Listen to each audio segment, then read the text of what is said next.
Actually, no. Real quick before comedy night. Can I farm myself? I want to watch one of my old videos. This is Depression is Not a Meme. And this video here, I'm trying to do new things because 2018 new waves. We're here outside in the fucking cold. Long Island, New York. It's just cold out here. And the topic of this video, which I've been working on I used to smoke weed every day for a long time, is about depression. And it took me a long time to make because I have like four other drafts of the same thing where I talk about the reason why depression is on the rise. Look at my hairline back then. Whoa, my shit, bro, I'm balding, Chad. El Baldo. Because if you're my age, I'm 19. Everyone from the ages 17 to 25 knows someone who's depressed. You've heard it being sung about, you've seen tweets about it. It's in the music, the new genre, the new wave of music. We can agree that hip hop is the new rock and roll, right? Well, the new genre, the new punk, is emo depressing rap. Look at me calling out the Satanists back in the day, back in 2018 with the Antichrist earring, singing about depression, programming us to think we're all sad. And if the world ever has an apocalypse, I will kill all of you fuckers. Fear will be plentiful, death will be bountiful. I will spare none of you peasants. If you're over 25, maybe you don't know, but there's dudes like Lil Uzi Vert, Trippie Redd, fucking XXXTentacion, screaming, rapping with their dreads about death, breakups. Always the half-open, like, drugged-out face. Like, right, you remember the guys, like, back in 2007, yo, this car's so loud as shit, bro. Get out of my fucking... Why did I keep this in the edit? I edited this, too. Handicapped, too. Gotta be handicapped. Can't do that. All right. Now you're fucked up. Physically You know what's funny, challenged. too, is the whole time, this whole video, I'm shitting on depression. The guy who filmed it was on antidepressants. And I remember he was like, a lot of these people that were living in my dorm, which is right behind here in college, so many of them were on antidepressants. And that was the reason I got inspired. I'm like, how the fuck are all you middle class, northeast, like, we're in the top 1%, we're fine. And all of you think you're sad. All of you need to be on medicine to make you happy. The cameraman was one of the dudes. He was always on Xanax, always on Adderall. He was taking serotonin, Zoloft every day. What's it called? All that. And he's filming it. I'm just like, yo, everyone, why is everybody depressed? Like, just get over it. And it's not handicapped. It's not everyone is depressed. There's no way that so much of a generation is clinically depressed. To me, that's not possible. So either a lot of people are doing it to be cool because it's marketable as fuck. Like if this makes a comeback when rap Push Me to the Edge, All My Friends Are Dead, if that can hit #1, then there's something going on. It's scary how popular this is. And now Lil Uzi Vert gets on stage and says, welcome to the rapture. Welcome to hell. Push me to the edge. All my friends are dead.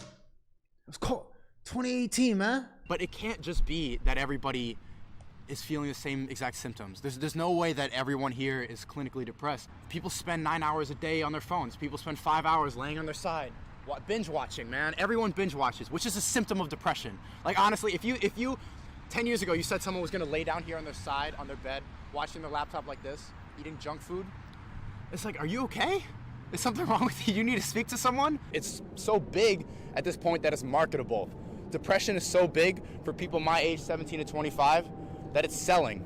And originally my thesis was that it's because everyone's fucking addicted to their phones. It's all day long staring like this, you know? Social media, constant updates. Studies have shown that getting an Instagram like releases a little bit of dopamine in your brain. And so the rest of the world, the shit outside, being in the cold, being near trees and shit, all this weird stuff, is not as exciting.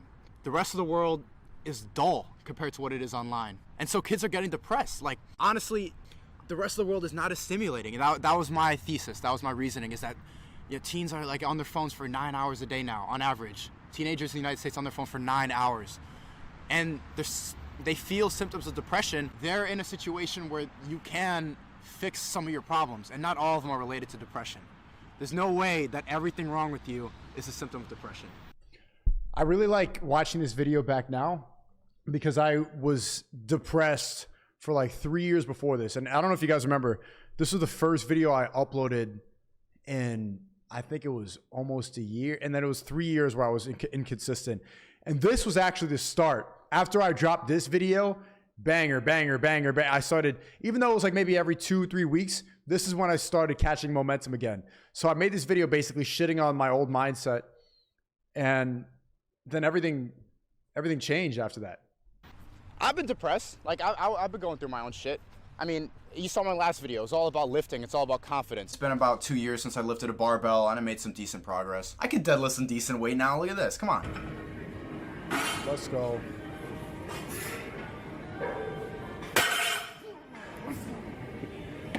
I broke my elbow. I don't know if you can see this big-ass cast floating through my elbow. Can you? Hold on, let me put this shit down real quick. I'm an egotistical person. I rely on my confidence to get by, and when my confidence goes away because I can't be in the gym, I was depressed. Like, I jumped over the fence over here because I was getting drunk and going to parties, and I ruptured my tricep tendon and broke my elbow. My tricep tendon, I didn't have health insurance at the time, so I would just wear like this cast, not knowing that I had a ruptured tendon under my hoodies all the time.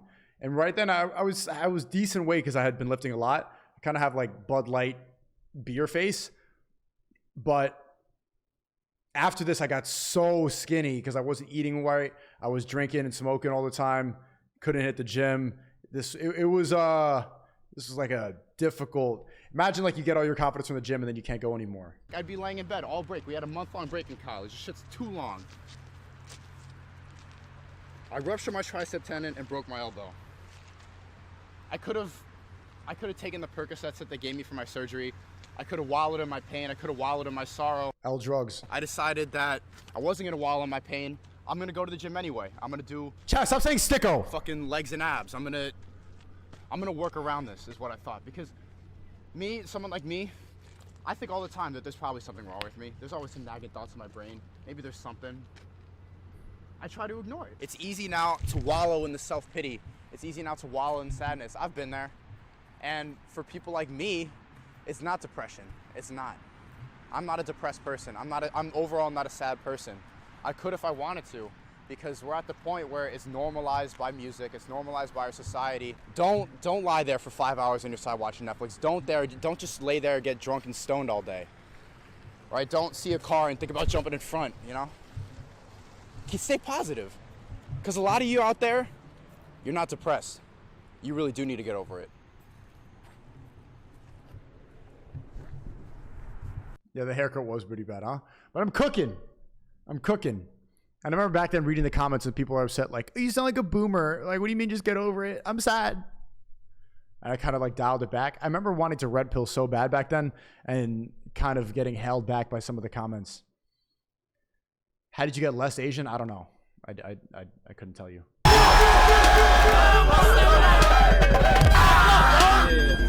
That's it. Your job?